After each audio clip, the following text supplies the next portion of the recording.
Trust the process. Trust the process. Kent Hughes, merci d'accepter notre invitation. Merci de nous recevoir dans votre temple. Oh, merci de venir ici, ça fait la vie plus facile. Bon, oui. Et on a Simon Snake Boisvert. Oui. J'espère que tu n'as pas peur des serpents, c'est notre porte-bonheur. Fait qu'on le traîne partout. Au moins qu'il reste dans le milieu de la table. C'est drôle parce que quand tu es rentré tantôt, puis on te briefait un peu, puis tu as dit allez-vous me parler du repêchage de 2029? Qu'est-ce qui t'a donné le réflexe de penser qu'on te parlerait de 2029? Mais je sais que on parle souvent des prospects, puis je sais que Snake, c'est son... on dit pas de la maîtrise, mais sa spécialité? Sa spécialité. Ouais. Alors, mais je suis pas rendu en 2020. OK, non, c'est bon. Non. Dis-moi, Kent, ta formation d'agent. Moi, ça m'intrigue beaucoup. Et Bill Zito aussi, tu vois ses succès avec les Panthers. C'est quoi, selon toi, les atouts les plus importants que tu peux transposer d'agent à GM? Parce puis comme je te disais avec Zito, c'est un success story aussi. Il doit y avoir une recette qui s'amène bien dans votre métier. Mais je pense que c'est sûr qu'il y a certains aspects de la vie d'un agent qui pourrait t'aider dans la chaise comme directeur général. Pour moi, c'est probablement au départ, tu connais les joueurs, tu connais la manière que les joueurs pensent parce qu'ils reviennent chez eux, puis tu reçois les appels. Plus que d'autres choses, pour moi, c'est la communication. Je trouve que les joueurs sont... Il y en a plusieurs joueurs, pas tout le monde, qui sont presque 30 ans comme agents, qui se sentaient un peu dans le noir, où ils se situent dans l'équipe. C'est pas juste moi, Martin fait super de bon job, puis les coachs aussi au niveau de communication. Puis je crois, des fois on dit même un coach, il veut pas avoir trop de relations avec les joueurs parce qu'ils quand ils prennent des décisions difficiles envers leur futur, c'est difficile quand tu es plus proche à quelqu'un. Puis moi j'ai pris la décision que je ferais pas ça. Je veux connaître les joueurs, je veux avoir une relation avec les joueurs, on travaille fort ensemble, on passe beaucoup de temps ensemble, alors je veux pas passer mes jours à éviter le monde, qu'on va avoir des décisions difficiles à prendre, on va les prendre, puis on va communiquer honnêtement, puis alors ça c'est un aspect, c'est ça, au moins dans ma carrière comme agent, on a passé beaucoup de temps parce que tu courtises des joueurs très jeunes. Alors, on a passé beaucoup de temps sur le développement avec les joueurs. C'est intéressant quand tu dis, tu sais, comment les joueurs... Je sais comment les joueurs pensent. Puis on dirait que cette communication-là, la relation, c'est souvent sous-estimé dans le hockey. Puis là, tu viens comme de nous dire aussi que c'est l'essence de toi, la culture que tu veux amener, c'est ça. C'est 100%. Faut... je crois fermement que la vie, c'est, on dit en anglais, two-way street. Tu peux pas avoir toute la manière que tu veux sans donner un retour. Alors, si on peut établir une culture ici, un environnement où tout le monde sent qu'ils ont une valeur à l'équipe, ils sont capables de communiquer, ils vont pas toujours entendre qu'est-ce qu'ils veulent, mais la communication, c'est tellement plus important que de laisser les gens dans le doute. Dans le doute, dans l'incertitude. Et j'imagine que l'arrivée de Martin Saint-Louis, ça s'inscrivait dans ce excuse-moi l'expression, oui. Dans tout le processus. C'était au cœur, c'était l'instrument au cœur de ta stratégie de communication et de valoriser les rapports humains. Oui. Mais j'avais dit que parmi les atouts qu'on cherchait dans un coach était Intelligence émotionnelle. Intelligence émotionnelle. OK. après, je vais te laisser aller. J'ai une dernière, pas une dernière, mais avant de te laisser aller. Puis ça enlève rien à tout le reste. Mais s'il y a une décision depuis que tu es arrivé dont tu es fier. Justin? Oui. Probablement l'embauche de Martin. Parce que dans le moment, je croyais que fermement qu'il serait un bon coach, mais j'étais un mois sur le poste, puis on arrive, puis on embauche quelqu'un qui n'a jamais coaché dans le pro. Alors, je savais qu'on était ouvert à se faire critiquer, puis que tout le monde était pour suivre comment il fera. Mais la manière qu'on est arrivé à ça aussi était importante parce que quand j'ai parlé avec Jeff, on croyait qu'on avait besoin de faire un changement. J'ai dit, le temps est mieux maintenant que d'attendre parce qu'on peut embaucher Martin comme interim basis. Ouais. Puis, à mon avis, si on attendait fin de l'année, ça aurait été tellement plus difficile de l'embaucher à temps plein. Alors, c'était comme le moyen d'aller chercher la personne qu'on voulait sans trop... Qu'il y a la pression de rester, au moins pour qu'il get his feet wet, c'est ça? C'est ça. Mais en même temps, c'était plus vendable au public. Ah, je comprends. Moins de résistance. Ouais. Mais c'est ça pour Martin. Il disait, écoute... tu m'embauches à interim basis, j'arrive ici, j'aurais pas assez de crédibilité envers les joueurs. J'ai dit, écoute, il va falloir que tu mets une certaine confiance en moi, puis en toi, en soi-même aussi, d'être en mesure d'aller communiquer puis d'aller chercher l'équipe. Ouais. Puis je pense que c'est arrivé première fois qu'il a rencontré les joueurs, il a fait une speech que tout le monde était... on était tous prêts à aller jouer, puis je me souviens de Jerv, il m'a regardé, il dit « Welcome back to the big leagues » quand il a terminé son speech. Et Jerv, c'est drôle parce que pour le livre, m'a raconté que Josh Anderson, après le speech, Josh s'est retourné vers Jerv puis a fait « Wow! » Ça veut tout dire.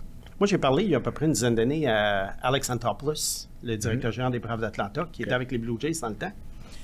Puis, une question que je lui avais posée, je me disais, comment ça se fait qu'il y a des équipes où il y a des rumeurs de transactions qui sortent constamment, puis toi, avec les Blue Jays, il n'y en a pas.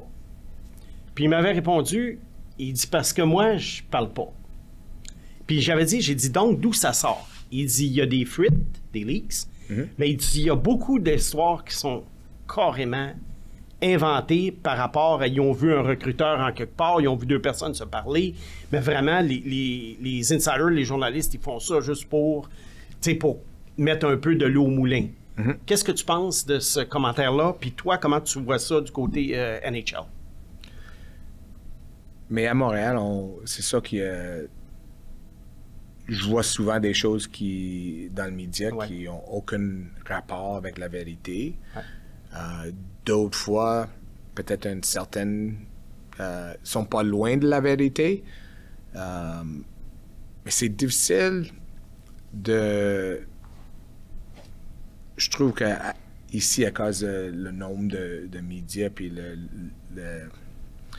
l'intérêt dans les Canadiens de Montréal, si on était pour sortir, pour refuser les rumeurs quand ils n'étaient pas vrais, on passera trop de temps. Puis quand on refuse pas une rumeur, mais les gens vont penser que c'est vrai. Alors, on le laisse traîner. Mais il y avait une journaliste en particulier qui est sortie plusieurs fois avec des choses qui n'avaient aucun rapport. Mais je l'ai appelé et j'ai dit, je sais pas pourquoi tu fais ça, mais tu mentionnes toujours une joueur en particulier. Il n'y a aucune vérité dans qu'est-ce que tu reportes. On dit report? Oui, tu dévoiles. Que tu dévoiles. J'ai dit, pourquoi tu m'as jamais appelé pour voir si c'est vrai ou pas? Okay. Puis il dit, mais je l'ai d'une très bonne source. J'ai dit, ta source, c'est pas bon. Parce que c'est pas vrai. J'ai dit, c'est possible que tu vas m'appeler, puis je dis, je peux pas passer le commentaire, mais tu devrais au moins appeler. est-ce qu'il y en a qui peuvent, des collègues qui peuvent s'en servir comme stratégie? Évidemment, pas les nommer, mais est-ce que tu penses qu'il y en a qui jouent là-dessus avec les médias pour monter la valeur de leurs joueurs ou provoquer quelque chose? Oui. Et tu sais qui ils sont? Pas toujours. OK. Pas toujours. OK. Aujourd'hui, vas-y, Mathieu. Oui, je vais juste embarquer. Bon, on va y aller à tour de rôle. Oui. C'est la première fois qu'on interviewe Oui. quelqu'un ensemble. Puis moi, 2022, pour moi, le repêchage était vraiment important parce que tu mettais ton étampe sur l'équipe et t'arrives, tu viens d'être nommé. Tu n'as jamais été GM. Et là, t'as le combien de spectateurs qui arrivent au Centre Bell avec un chandail de Shane Wright. Ça prend du guts pour pas se risquer de heurter le marché. Puis en même temps, tu as tes recruteurs qui ont leur avis. Tu as le marché à respecter. Tu viens d'arriver. Comment tu t'es positionné là-dedans, ton rôle, en gardant le respect de tes recruteurs, en essayant d'avoir tes propres décisions, parce que c'est ton équipe, puis tu veux... Comment tu as joué ça? Mais au départ, au niveau du public, moi, je trouve que d'être directeur général à Montréal, c'est comme d'être un politicien. Puis ton approval rating, ça va augmenter, puis ça va descendre pendant que tu es en poste. Ouais. Mais ça va être quand tu es terminé ton travail que tu vas te juger. Entre-temps, pour moi, ça... Alors, je suis arrivé, j'ai pris la poste, je pense que je l'avais mentionné aux conférences de presse quand j'ai accepté la poste, que Billy Guerin m'a appelé parce que je n'étais pas sûr si j'étais prêt à faire le changement. Puis il a dit, as-tu besoin du poste? J'ai dit non. Il dit, mais prends-le parce que tu vas prendre la décision que tu crois sont dans l'intérêt des Canadiens. Tu vas pas... Martin dit souvent, c'est difficile d'avoir du succès when you're trying to survive. Alors, j'ai pas pris la poste pour survivre. J'ai pris pour faire qu'est-ce que je croyais était dans la manière de gérer une équipe. Et j'ai pas peur de faire des erreurs. J'en ai déjà fait, puis j'en vais faire plus. Mais j'ai confiance dans qu'est-ce que je crois qu'on devrait faire comme équipe. Puis, pas vraiment. J'ai jamais été quelqu'un qui était peur de qu'est-ce que d'autres pensaient de moi. OK. Mais par rapport au premier choix, comment tu t'es positionné? Mais c'est sûr qu'on a passé beaucoup de temps. On était déjà sortis des séries. Alors, on a dépisté beaucoup. On est allé voir Shane Wright jouer souvent à Kingston, voir l'équipe américaine. Mais j'avais aussi un certain avantage dans le sens que mon fils était la même âge que ses joueurs. Ouais. Alors, ça fait longtemps que j'ai vu les Don Mills, l'équipe 3 de Don Mills où Shane a joué. Je les avais joués plusieurs fois. On a joué contre Shane Wright plusieurs fois. Alors, j'avais déjà un certain point de vue de Shane Wright, un certain point de vue de Logan Cooley. Je ne connaissais pas Slav autant ni Nemec. On est allé au championnat du monde pour les voir, mais on a passé beaucoup de temps à regarder sur vidéo aussi. Beaucoup de temps. Au fin de la journée, il faut laisser aux dépisteurs si j'arrive et je dis je m'en fous, qu'est-ce que vous pensez? Vous avez travaillé, ça fait 2 ans pour ce repêchage, mais on va prendre tel joueur. On aurait fallu probablement embaucher une nouvelle équipe. Mais j'étais content qu'au fin de la journée, on était tous sur la même page. OK, parce que tu donnes quand même étant donné en plus que tu avais l'avantage de connaître toute une gang ça, c'est 2004? Oui, 2004. 2004? Ouais. Je les appelle comme ça, moi aussi, dans le hockey. Fait que t'as donné quand même ton input. Oui, parce que mon fils, c'était 2003. Un late, alors il a tombé avec les 2004, mais ça reste que Shane a joué avec les 2003 toute sa vie de jeunesse. Comme hockey mineur, il n'a pas joué dans le 2004. Puis quand la deuxième année avec l'équipe américaine, pour mon fils, c'était une année de COVID. Alors, il n'y avait jamais assez de joueurs. Alors, l'équipe 2003 avait toujours des joueurs de 2004. Pas juste au fin. Normalement, deuxième moitié de la saison, ils vont monter 1 ou 2 joueurs. Mais c'était l'année au complet. Cutter Gauthier, ou Rucker McGordy, ou Lane Hudson, ou Casey. Tous ces joueurs, ils ont joué beaucoup avec son équipe. Alors, même que j'étais là, ou que j'ai écouté le match sur stream, j'ai vu la plupart de leurs matchs. Là, écoute, j'en aurais jamais parlé, mais puisque tu as nommé Lane Hudson, je vais t'en parler. Tu connaissais très bien. Oui. Et là, tu as un choix à 26, à 33, à 62. Moi, on a fait le clavardage. À 26, j'étais comme, c'est l'heure pour Lane. Ouais. Toi qui le connais, qui vois quand même le potentiel, tu commences à être nerveux, tu dis aux boys, guys, faut pas le manquer, ou comment ça marche? C'était mon premier repêchage. Faut fier aux gens qui ont déjà vécu plusieurs avant. Mais dans ta tête, à toi, il était où? Lane? Ouais. Je peux pas vous dire où il était, dans le sens que notre focus au niveau de dépister était vraiment les premières 10-15 joueurs. OK. C'était vraiment, faut absolument que le premier choix overall. Je savais que c'était impossible d'aller voir, de savoir 100 joueurs de la propre manière. Ouais. Alors, c'était vraiment le focus. Lane, je le connaissais. La première fois qu'on est allé lui voir jouer, c'était au mois de février, avec notre équipe, tout ensemble. On est allé à Youngstown pour voir l'équipe américaine. Puis il y avait beaucoup qui parlaient de Casey. Puis j'ai dit, j'ai vu moins de Casey. La seule chose que je peux vous dire, c'est que Lane Hudson est le meilleur joueur sur cette équipe. Je vous dis pas que ça va être le meilleur joueur dans la Ligue nationale, mais c'est le meilleur joueur. Puis c'est à nous à déterminer comparativement, parce qu'il y avait tellement de bons. Il y a combien de choix de première ronde de cette équipe? Il y avait Cutter Gauthier, il y avait Rucker McGordy, il y avait Moore. Logan Cooley. Oliver Moore. Oliver Moore. On est moins fan d'Oliver Moore, mais c'est pas à toi de... Ouais. En tout cas, alors, je dis, écoute, c'est le meilleur joueur sur l'équipe. Puis il y a tellement de bons joueurs sur cette équipe.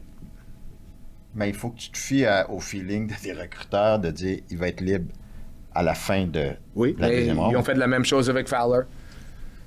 Parce qu'on a fait l'échange avec l'année d'après pour aller chercher Newhook. Pour nous, ça aurait probablement été Gavin Brindley puis Fowler avec ces 2 choix. OK. Puis nos Deep Stars ont dit on pense qu'on peut aller chercher Fowler en 3e ronde. OK. Mais l'histoire qui est vraiment intéressante, j'avais parlé à un moment donné avec Chris McFarland. Puis il me dit, on avait fait l'échange avec Colorado. Puis il dit, si on n'avait pas fait cet échange, on aurait pris Fowler en 2e ronde. Non. Avant nous. Wow. Alors, si on n'avait pas fait cet échange, on ne l'aurait jamais eu. OK. Indirectement, fait que c'est Newhook. dans l'échange. Newhook et Fowler. Avant d'aller à mes prochaines questions, tu as parlé de ton fils. C'était pas prévu. Oui. Mais il a été repêché par Val d'Or. Oui. J'étais scout de Val d'Or. Ah oui? Pour US. OK. Il était à peu près au top de ma liste, là, 1 ou 2, là, je me rappelle pas. Et Val d'Or l'a pris. Alors, moi, j'étais bien fier. Je me doutais qu'il ne viendrait pas. Mais moi, le Chief Scout, il m'avait dit, on essaie des long shots. Donne-moi le meilleur joueur que tu penses sur ta liste, pendant qu'on faisait le repêchage. Il dit, essaye pas de trouver quelqu'un qui va peut-être venir, mais qui est moins bon. Oui. Prends un top joueur, puis on verra. Mais là, j'ai jamais eu la réponse. Est-ce que Val d'Or a contacté ton gars? Oui. Oui, je pense que j'ai parlé. Je me souviens pas qui était le directeur. Il y a eu beaucoup de changements, là. Pascal Daou, peut-être? Oui, peut-être. C'est ça. Oui, peut-être. Puis je l'avais dit, je pense pas qu'on avait pris la décision encore, même qui allait à l'équipe américaine. Puis c'était pas. On voulait que. J'avais peur de de le déménager parce qu'il était trop jeune. Ah, c'est ça. Ouais, parce qu'il était. C'est souvent le cas avec les joueurs novembre. US. J'ai Ouais. dit, est-ce qu'on le garde à l'école pour une autre année? Faire le même chemin que son frère a fait. Mais j'avais peur. On a pris la décision finale de lui permettre d'aller à Michigan parce qu'on s'est dit, il ne restera pas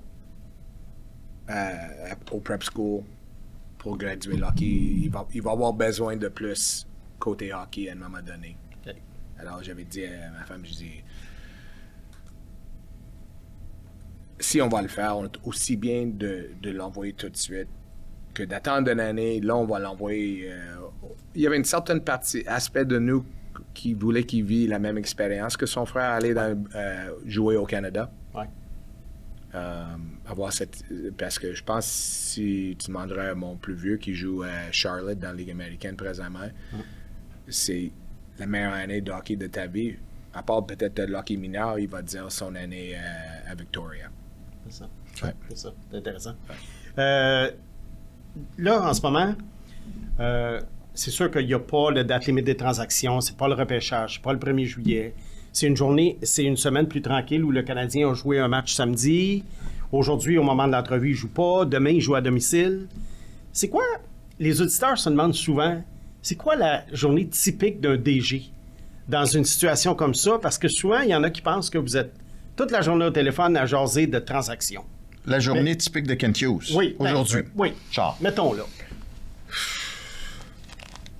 C'est intéressant parce que souvent, dans ma vie d'agent, je recevais des appels des amis qui avaient leur fils ou un ami d'un ami qui pensait qu'il voudrait devenir un agent. Est-ce que tu pourras leur parler? Puis souvent, je me suis fait demander la même question. C'est quoi la vie d'un joueur d'agent? Puis j'ai dit... Puis c'est la même, dans un certain sens, comme directeur général. C'est un... Si tu aimes planifier ta journée et ta semaine, c'est probablement pas la bonne profession. Je disais souvent comme agent, j'ai dit, des fois, j'essaie de planifier ma semaine. Puis si j'avais une liste une vingtaine de choses que je voulais accomplir dans la semaine, souvent j'arrivais vendredi, puis j'étais sur numéro 2 encore. Ouais. Parce que c'est un reactionary business. Ouais. Tu réagis à des choses. Tu peux pas planifier à tout. Je pense que dans le monde sur 7 côtés de l'hockey, du business de hockey, tu peux planifier un peu plus. Il y a toujours des choses qui arrivent. Comme samedi matin, j'avais retourné voir Fowler jouer vendredi soir à Boston. Okay. Puis je me réveille pour revenir ici. Puis j'ai manqué des textes à 7 heures du matin que Gally avait été malade toute la nuit. Il fallait qu'on aille chercher Harvey Pinard. Mais il n'y avait pas de vol pour le faire arriver à Montréal à l'heure. Il voulait possiblement que j'aille à Providence le chercher. Puis le contrat. Oui? OK. Ouais. Puis tu allé chercher? Non. Je l'ai eu à 8 h le matin, puis okay. Rendu 8 h le matin, on avait déjà trouvé un auto pour l'emmener à Burlington, puis un autre pour aller lui chercher. Okay. Tu as des employés aussi à gérer, c'est pas juste... C'est ça. Je pense que c'est probablement la chose... Quand tu s'assieds de l'autre côté de la table, puis tu regardes les équipes, tu regardes juste l'aspect hockey. Ouais. Puis tu arrives ici, puis tu dois gérer comme sports medicine, les choses qui arrivent quand ça fonctionne pas d'une certaine manière, où il y a des problèmes de relation entre deux travailleurs. Alors, c'est plus l'opération d'une équipe, que ce soit une équipe de hockey ou comme on dit en anglais, un COO, Chief Operating Officer. Ouais. Directeur des opérations. Ouais, c'est ça. Quand je suis arrivé, j'ai dit à Gord, on devrait embaucher un operations person. Ouais. Puis il dit oui. Qu'est-ce qu'on va faire? Il dit, nous autres, on va faire le hockey, puis cet gars-là, il va faire les opérations. Il dit, on se fait payer beaucoup pour faire plus que juste le hockey. Ouais. Ouais. Tu sais, le développement, tu parlais de communication au début de l'entrevue, le développement est au cœur de votre stratégie aussi. C'est quoi le développement? Puis, qu'est-ce qui est le plus facile à développer chez un joueur et qu'est-ce qui est le plus difficile à développer chez un joueur? Je dirais que développement, plus que d'autres choses, c'est de assurer que le joueur joue à son potentiel, qu'il joue le meilleur de son jeu. Alors, ça veut dire que c'est pas cookie cutter. Qu'est-ce que Slav doit devenir comme joueur de hockey est différent à qu'est-ce que Ryan Backer doit devenir ou à qu'est-ce qu'un autre jeune prospect, Ivan Demidov, quand il va arriver. Comment leur faire apprendre est extrêmement important. Le langage qu'on sert pour communiquer est tellement important. Et puis je vais donner un exemple avec Slav. Puis je l'ai rencontré, puis j'ai dit, Slav, on t'a pas repêché pour devenir la prochaine Jack Hughes. T'as des atouts, t'as des avantages que Jack Hughes n'y aura jamais. Puis il y a des atouts que tu n'auras jamais. Alors, si tu essaies de jouer comme Jack Hughes,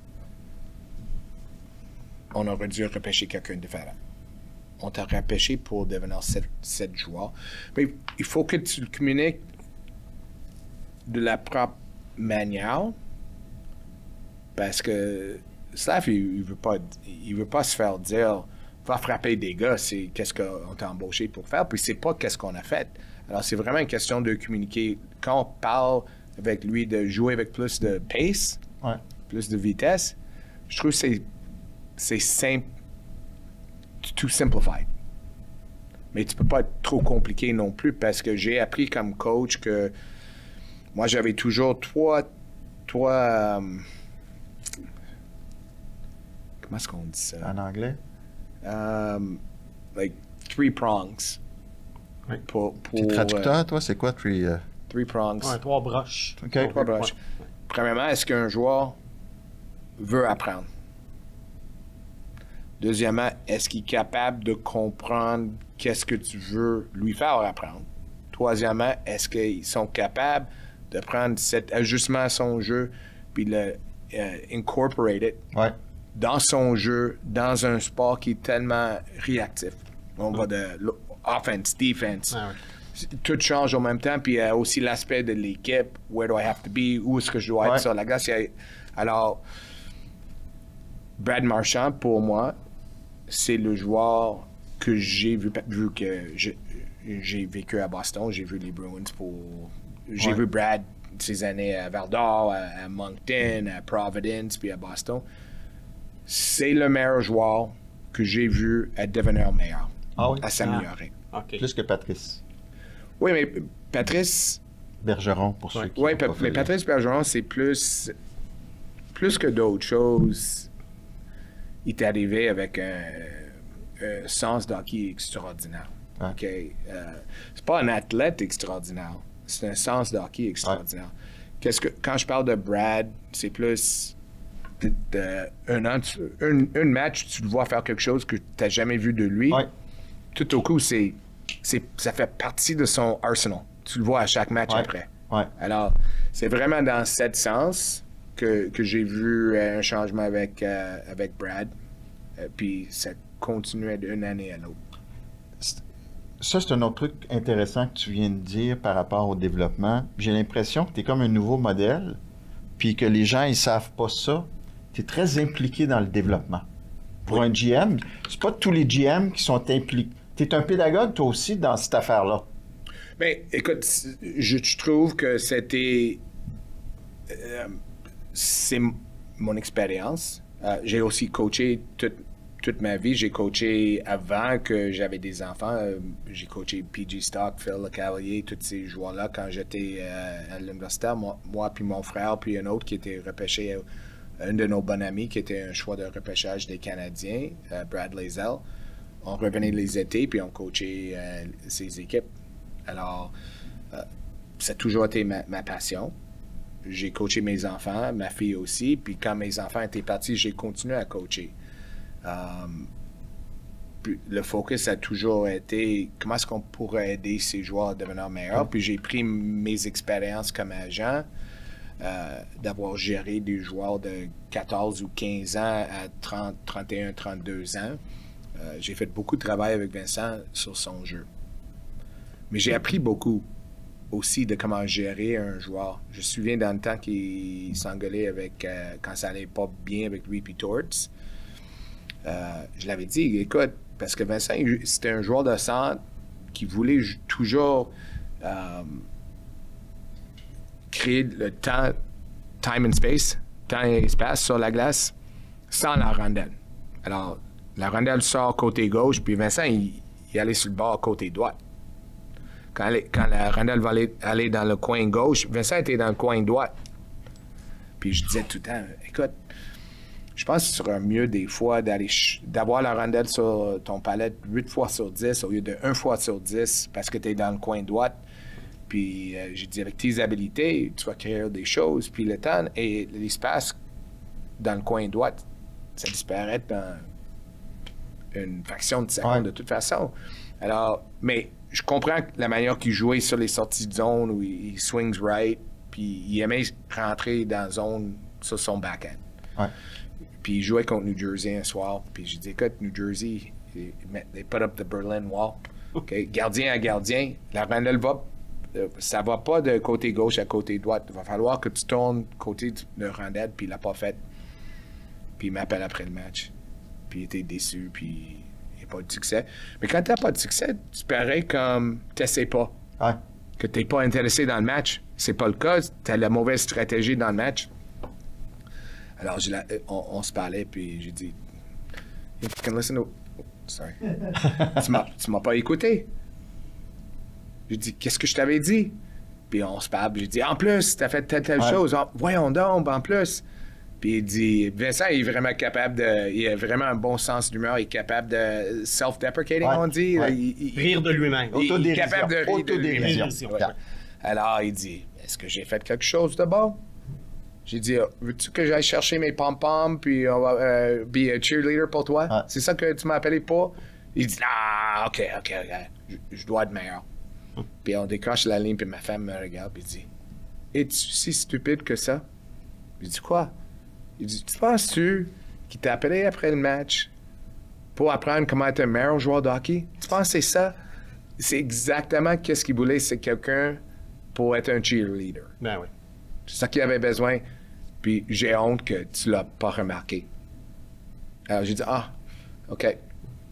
C'est sûr que Vincent ne va jamais avouer qu'il avait besoin de ça, mais c'est la première fois de sa vie qu'il avait vécu l'adversité comme athlète.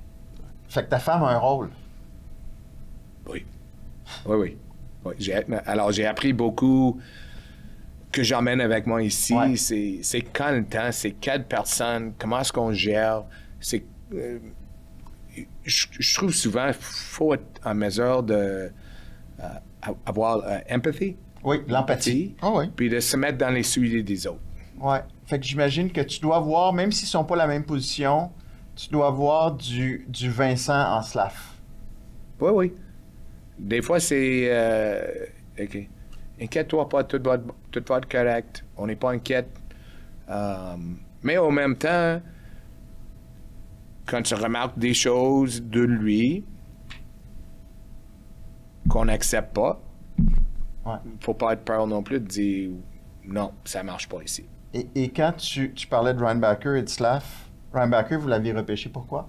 C'est quoi, lui, que vous voulez qu'il comprenne comme rôle? Qu'est-ce que je voulais qu'il comprenne comme rôle? Qu'est-ce que vous voulez qu'éventuellement il comprenne que c'est quoi son rôle, lui? Oh, je pense pour David, c'est sûr qu'on l'a pas eu ici encore pour le coacher puis gérer son jeu. Tandis que Slav, quand il était arrivé, on disait presque rien. Première année, on l'a laissé jouer, s'ajuster au départ. C'est ça qu'on remarque certaines choses. On avait peur qu'il a dominé physiquement avant d'arriver ici. On voulait pas... Les changements qu'il fallait faire, c'était plus compréhension du jeu. Ouais.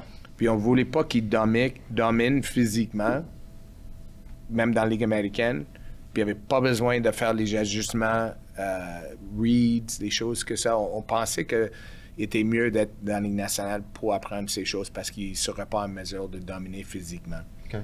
Tandis qu'un autre, c'est fort possible qu'on croit qu'ils sont mieux servis de développer dans la Ligue américaine. Dans le cas de David Reinbacher, on veut qu'il joue, on veut voir laisse son jeu s'établir. Pour moi, c'est un joueur extrêmement efficace. Le joueur qu'on veut que David Reinbacher soit pour les Canadiens, c'est quelqu'un... comme on voit de Carrier, la différence que Carrier a faite de nous autres, des gens disent souvent... T'as déjà Lane, là, t'emmènes 2 joueurs qui n'ont pas un grand gabarit. Est-ce que c'est une bonne idée? Tu vas jouer contre des équipes pesantes, ça va être dur, mais je dis non. Moi, je trouve qu'on a plus de misère sur la pression, sortir de la porte de la zone que l'aspect physique du jeu. Ouais. Puis on l'a vu avec quand Alex est arrivé, nos sorties de zone sont tellement... on est tellement plus efficace, on joue moins souvent dans notre zone. Puis, il est tough, puis il gagne ses batailles, comme Lane. J'ai l'impression aussi avec cette philosophie-là, puis les gens souvent ont tendance à aller vouloir un sauveur. Hey, ça prend un tel joueur. Alors que vous, votre croissance, c'est à l'interne. Si on améliore nos joyaux, les gars qui sont en place, on va être meilleur. Puis tu sais, un gars comme Caulfield, c'est pas le même joueur que... Non. Qu'une couple d'années. Non. Puis je dirais que Martin puis les coachs ont fait tout un job pour l'aider. Écoute, il ne nous reste pas beaucoup de temps. Non, vas-y. J'ai 13 questions encore, mais je vais aller vers... Rapid fire? Ben, Parlons rapid par fire. rapport à la reconstruction un peu. Ben, là, moi, ouais. j'avais d'autres choses là, qui m'intéressaient. On voit souvent les listes publiques de repêchage. Il y en a, là, Scouting Services, il y en a plein. En quoi ces listes-là diffèrent des listes des équipes? Est-ce qu'il y a une grosse différence ou... Je te demande ça parce que quand j'étais dans le junior, je m'étais promené sur les tables de repêchage. Après, j'avais ramassé les listes. Puis c'était là, vraiment là, complètement différent d'une équipe à l'autre. Alors que tu regardes les listes publiques, puis elles se ressemblent toutes. Je dirais nos listes sont souvent différentes aux listes publiques.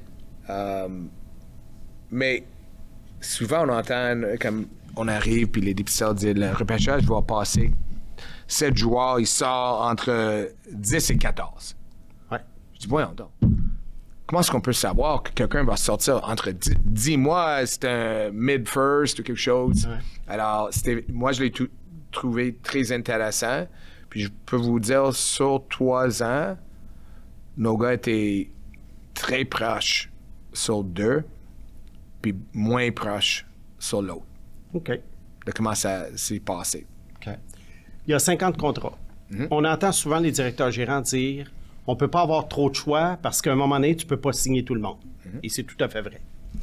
Mais quand je regarde la liste des 47-48 joueurs que les équipes signent, je me dis, mon Dieu, il y en a de la place parce que lui, il n'est pas bon, lui, il n'est pas bon, lui, il n'est pas bon, lui, il n'est pas bon. Alors, pourquoi pas repêcher une tonne de joueurs, se donner 2 à 4 ans pour les juger, puis après ça, signer, plutôt que de dire, ben là, on va prendre moins de choix.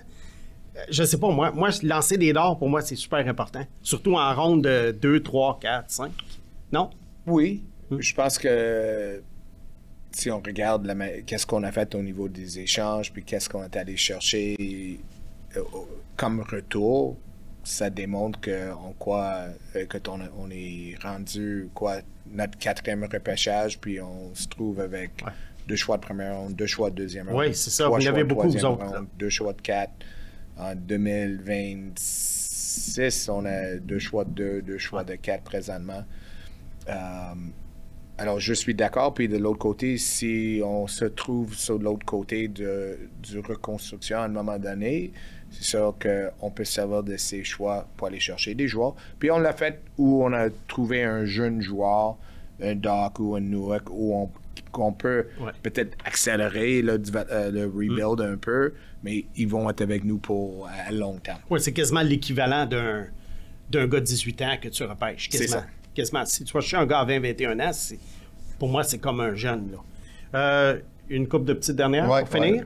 L'avant-dernière, je te dirais,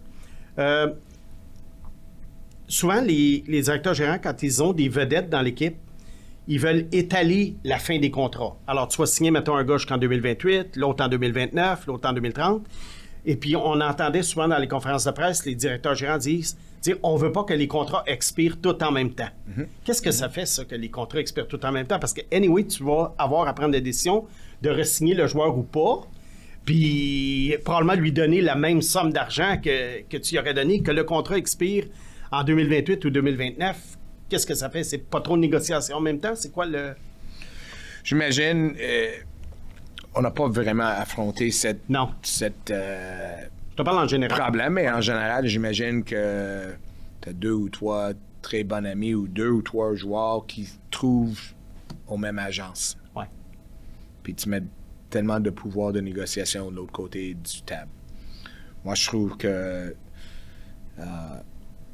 si tu gères chaque négociation pour trouver un win-win, une solution pour les deux côtés, même quand tu as le pouvoir, on a négocié un de nos contrats cette année, puis on a surpayé le joueur. On l'a négocié, on dit voici votre valeur, puis je l'ai appelé au fin. Puis j'ai dit, écoute, on te donnera, disons, presque $250,000 de plus. OK. J'ai dit, c'est parce qu'on est en mesure de le faire. Présentement, on a de l'espace sous le cap.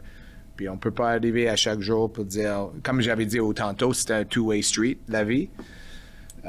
J'ai dit, quand on est en position de t'aider, on va le faire. Parce qu'il va y avoir un moment donné où on va tellement coincer sous le cap, puis on va vouloir te demander de prendre moins. Mais je ne peux pas te demander de prendre moins puis jamais te donner plus. Ouais, Ah c'est oui, ça. hein? C'est bon, OK. ça. Ouais, c'est bon. Mais je voulais qu'ils sachent aussi. Il faut que ça revienne. Il faut absolument...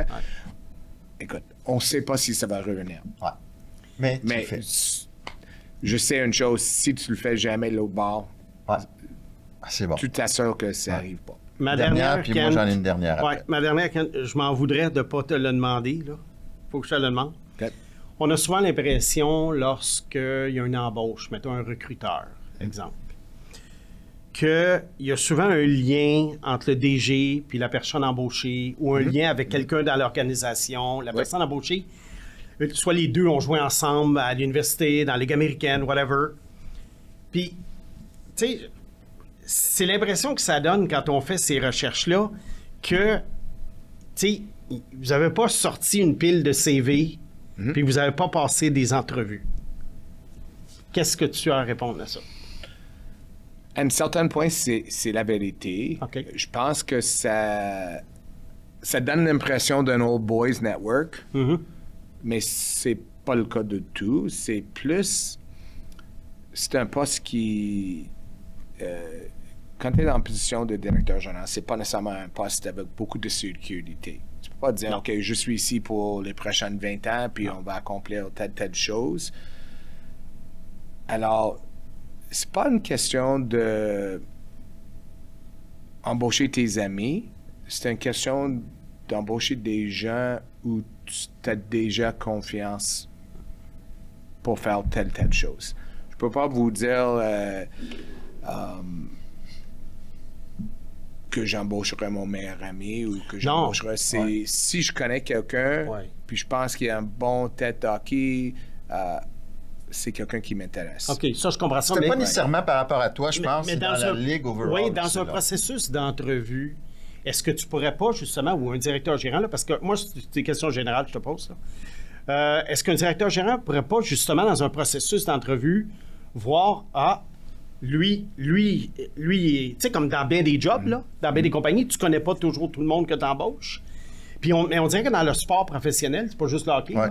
Dans le sport professionnel, justement, c'est ça. C'est que t'es pas là longtemps, tu prends quelqu'un à qui tu as confiance, c'est pas nécessairement ton meilleur ami, mais tu prends quelqu'un à qui tu as confiance, mais il y aurait pas des fois des genres de mariage qui pourraient se faire simplement. Tu sais, tu as un coup de cœur pour quelqu'un dans une entrevue.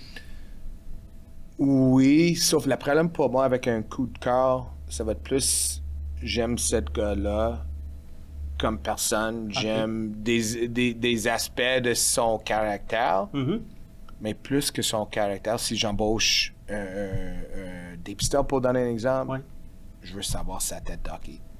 Puis c'est difficile dans de une savoir entrevue. en une entrevue. Okay. Je pense qu'on pourrait faire, disons que si on avait le temps, Ouais. je prendrais des vidéos. Puis je vais dire, prends une vidéo, va dépister un joueur, tel joueur. Je vais regarder les mêmes 10 matchs que lui. Mm-hmm. Puis viens m'expliquer qu'est-ce que tu as vu de cette joueur. OK.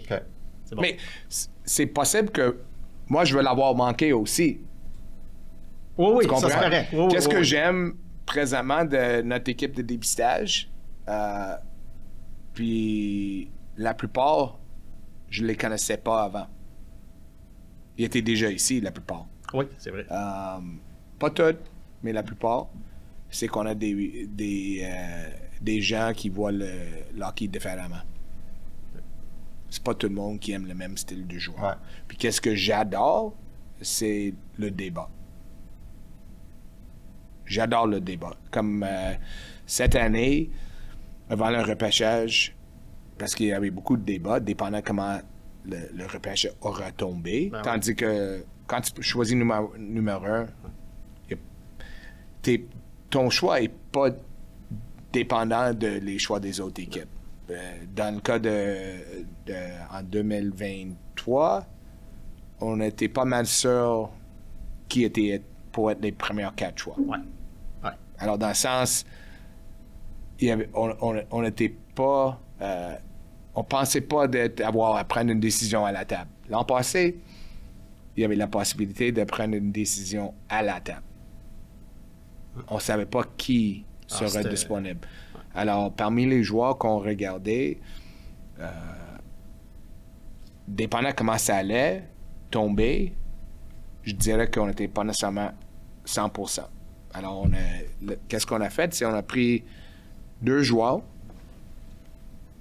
Puis c'est comme je disais, Mathis, Simon, vous avez ces 2 joueurs. Je veux que tu les vois jouer sur vidéo. Mois d'octobre, mois de novembre, mois de décembre, 2 fois dans le mois de janvier, février, mars. Puis tu peux le voir jouer beaucoup plus. Puis je veux avoir je veux pas avoir basics, like hockey sense is good. Je veux voir une explication détaillée sur 7 joueurs, puis l'autre joueur, puis qui tu prends. OK. Alors, je prends même une de ces 2 joueurs avec un autre, puis je l'ai donné à 2 autres dépisteurs. J'ai dit, c'est ton job de les comparer. Good. Puis j'ai pas permis à Nick ni Martin de participer. Ouais. Fait qu'il fallait qu'ils écoutent les points de vue de tout le monde. Ah, nice. Alors, on a fait ça aux dernières... c'était unanime que pour nous, Demidov était le meilleur s'il était disponible. Puis il a tombé à nous. On avait peut-être, on croyait 50% de chance qu'il tombe à nous. Mais t'es jamais certain parce que même si tu penses que telle équipe va aller de cette manière, il y a toujours un risque au-dessus de ça qu'il y aura un échange. Oui. Puis les données changent complètement. Comme ça se fait souvent dans la NFL. Là. Oui. T'es prêt à choisir un c'est joueur, ça. puis boum, il y a quelqu'un qui embarque, puis qui va en chercher, puis il te coupe l'herbe sous le pied. Puis je pense que Demidov est encore meilleur que vous puissiez même rêver en ce moment avec ce qu'il fait. Okay. Je vais finir. On devient souvent meilleur. On apprend de nos erreurs. On devient les meilleurs hommes des hommes puis des gestionnaires.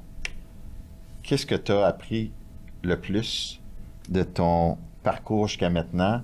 Peut-être des trucs que tu ferais plus aujourd'hui qui t'ont permis de grandir comme DG.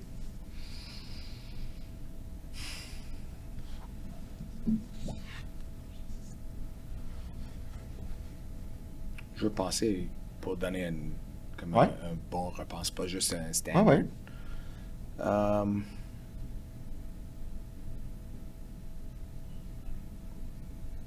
Je pense plus que d'autres choses. Je dirais que j'ai appris beaucoup sur tellement d'aspects de l'opération de hockey. Mais probablement plus que d'autres, c'est la relation entre l'équipe de gestion et les coachs. Dans quel sens? Dans une phase de reconstruction. Parce que les coachs, ils coachent pour gagner. Ouais. Puis, moi, comme coach, je coachais pour gagner. Ouais. T'es compétitif, c'est leur nature, ce sont des anciens athlètes professionnels. Comme gérant dans une reconstruction, tu veux assurer le développement de tes joueurs. Ouais. Puis, gagner ou perdre dans un match, c'est sûr ça tombe deuxième à assurer la future de l'équipe. Ouais. Qu'est-ce que tu peux changer? C'est juste d'apprendre comment, timing des choses, la balance des choses. Je sais que je parle plus dans general terms au lieu de spécifique, mais c'est vraiment ça, c'est juste la balance, le timing. Les coachs, après les matchs, sont émotifs. Mais moi, puis tout le monde est différent. C'est ça qui est... comme quand je joue au golf, si t'es meilleur que moi, même si t'es moins bon que moi, t'as des conseils, je les veux. Ouais. OK.